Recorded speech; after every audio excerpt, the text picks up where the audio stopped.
You're listening to From Pain to Possibility with Susi Haitley. You will hear Susi's best ideas on how to reduce or even eradicate your pain and learn how to listen to your body when it whispers so you don't have to hear it scream. And now, here's your host, Susi Haitley. With this episode, I want to dig into this idea or question of, is pain bad? To give context to this, I want to remind you that I am trained as a kinesiologist and a yoga teacher. I am not traditionally trained in the medical model, though I do work with a lot of professionals who are in the medical model and have a medical model way of thinking.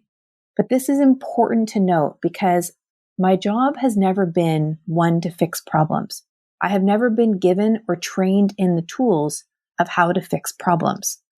My job has simply been to watch movement, to watch breathing, to watch stillness, and to teach movement, breath, and stillness. Yes, I do help improve movement, breath, and stillness, but nowhere in the conversation am I fixing anything. It was not what I was trained to do. It's not what I ever have done. So I think what's important here is this really strong distinction between what is often found in the medical model of go and find the problem and fix it versus something distinctly different from what I do. In this context, for me then, pain is not bad. Pain is totally normal. It's a totally normal physiological response. And it doesn't have to be a normal way of being. It's a messenger. It's letting me and my client know that something is up. Not necessarily a problem, just that something is up.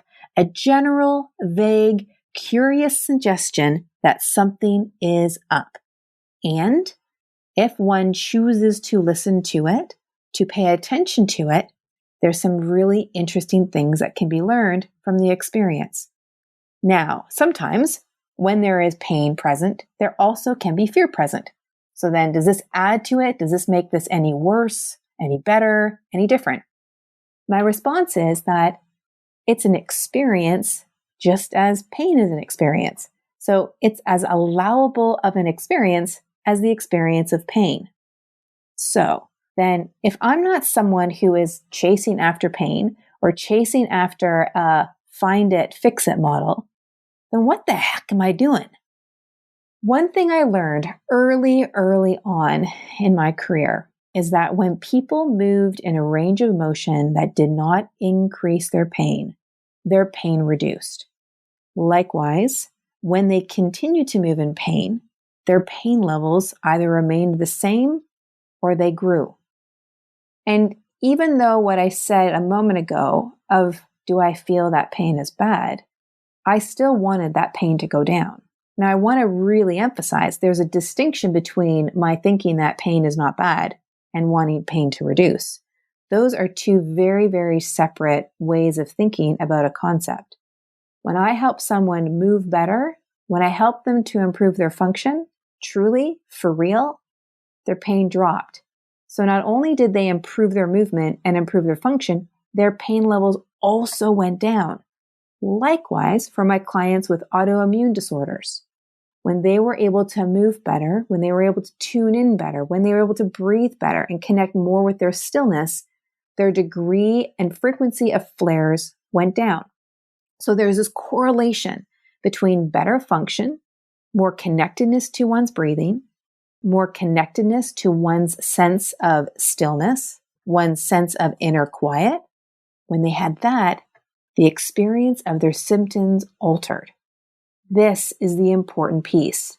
Again, I'm going to emphasize, to me, that's entirely different than finding something and fixing it. Because in all of that, I'm not fixing anything. I'm not going in with a scalpel or with a needle or with an IMS needle or an acupuncture needle or a chiropractic adjustment. I'm not going in with any of that stuff. I'm not trying to put vertebrae back in order. I'm simply enabling and helping someone to move better, to breathe better, to find stillness and quiet more effectively. And I hope that becomes really, really clear as being very, very distinct than going off and finding a problem and fixing it. Now, I also want to emphasize that going off and finding a problem and fixing it is not bad. A whole medical model is based off of that. And I would like to have that if that is something that I need. But when it comes to rehabilitation, where this model and way of thinking becomes really powerful are when we're in scenarios like persistent pain or autoimmune conditions with flares that are feeling rampant. When we can connect, when we can become aware and then make changes based off of what we're becoming aware of, so much can change.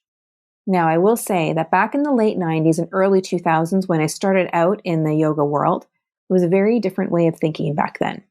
Back then, in yoga and physical rehab, it was all about ignoring the pain and pushing on. It was about gaining strength in physical rehab and just keep going and get oneself back to work. In yoga, the body was meant to be transcended, to not be listened to, which honestly, that made absolutely zero sense to me. Why transcend when I actually live here on the physical plane? I am living here in physical reality. Now, don't get me wrong. I'm as woo-y as the next yogi, and I will happily play in the land of the esoteric and in magical. Magical, magical, magical. I am happy in that place. But the reality is that I live in the physical world. I do in the physical plane. And my body is the container for my physical reality. So why would I want to transcend my body? Now, I'm sure somebody else is going to send me an email, provide me a comment, and let me know that this is exactly a reason why. And they're going to tell me all about that. And I would love to read about that. But at this stage, at this point in time of this recording, I love my body as a physical container for my physical reality experience.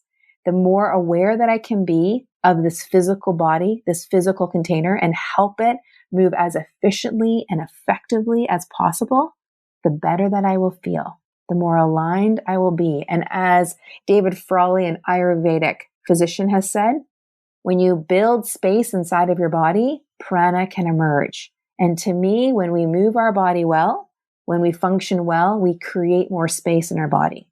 And with more space, we can have more prana, more life force, more groundedness, and more connectedness. And that, to me, is what it's really all about. Which brings me back to the original premise of this episode. Is pain bad?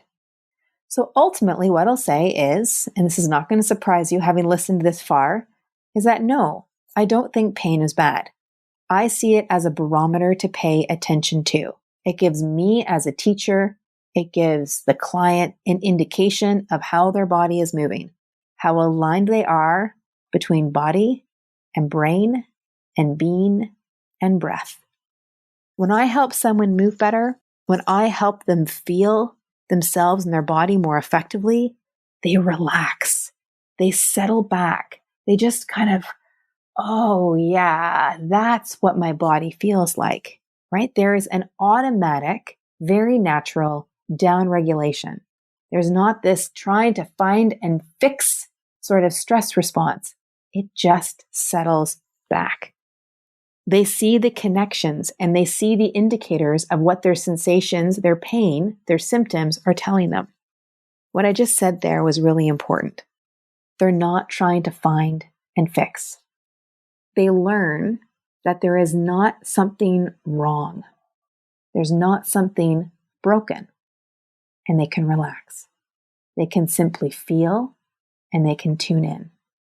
When they grow this capacity to simply feel and tune in, they then go about their activities and their practices with a lot more mindfulness and a lot less mindlessness. There's more specificity and deliberateness and consistency in what it is that they're doing because there's more curiosity about what's going on, right? There's a distinction. There's more of an inclusiveness of this idea of curiosity and of consistency versus finding it and fixing it. Now, if you want to dig into this more about what I actually mean by how does someone approach this with curiosity versus finding it and fixing it, I encourage you to go to my YouTube channel, which you will find with the handle Susi Hately, and we'll put the links in the show notes. And I have lots of video that I started to record when the pandemic started, which will help guide you into this curious mindset of your body and your breath and your being, and to really tune into how your body is moving and how it can support you and how you can support it. Now, when it comes to professional training, it becomes very interesting because not only do I work with yoga teachers and help train them into therapeutic applications of yoga, I also work with health professionals, physical therapists, occupational therapists, nurses, physicians, chiropractors.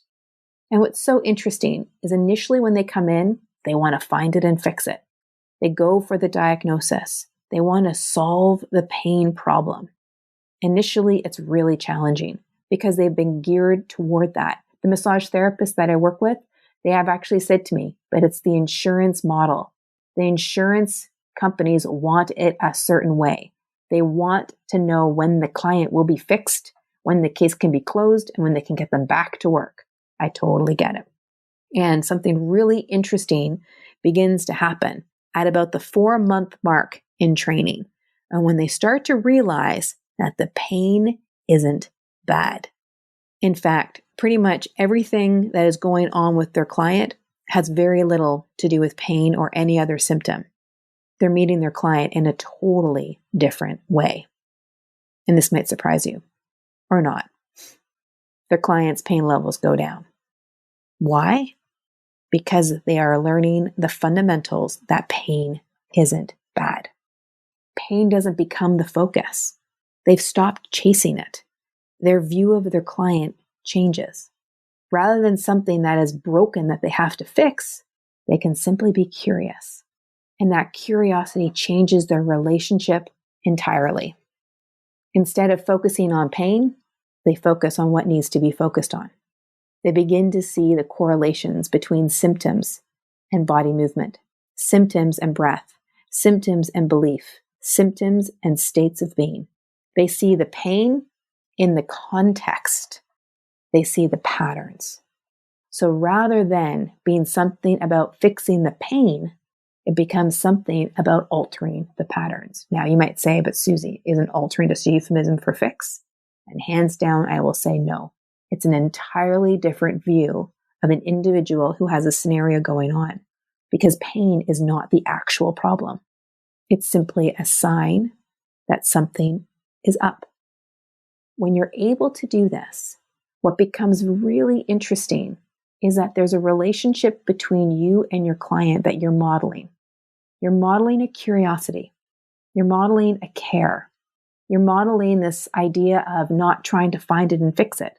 And as a result, something really interesting happens. The client starts to have more curiosity. The client stops trying to find it and fix it. The client starts to relax. And when we're in that state of relaxation, so much emerges. Just think about it. Think about when you're in a more stressed or sympathetic drive, when you're doing. Perhaps there's a bit of grippy, a bit of tightness. Just think about what that feels like in your body and your brain. And then you come into a place of relaxation. And then notice what that feels like in your body and your breath and your brain. And where do your most innovative ideas come from? Which state? So often it's the latter. And so often when we are in that space, we can see the patterns, and then we can provide the stimulus that's needed to really shift that pattern. And then interestingly, with consistency, the pain goes down. And in many cases, it goes away. But it's the curiosity and the consistency that fuels it, not the race after the find it or the fix it, the chasing of the diagnosis, of finding the label, of sorting through all that mess.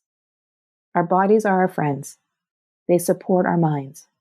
The mind supports the body. That's the relationship we're wanting to build.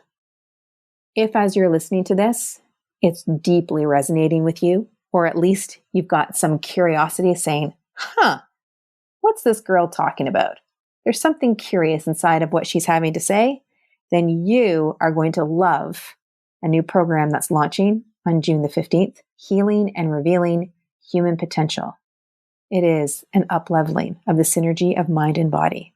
Left brain logic meeting right brain creativity. The yang meets the yin The masculine meets the feminine, body meeting mind, both in support of each other. Doors open on June the 15th. But if you get on our priority list, what I call our ultimate goodies list, then you get some special deals and some special stuff, all fun stuff. You simply need to email us at health@functionalsynergy.com and ask us to be put onto the list of goodies, and we will let you know when the doors open and you can get access to the goodies that you'll so love. See you on the next episode. Have a great time exploring.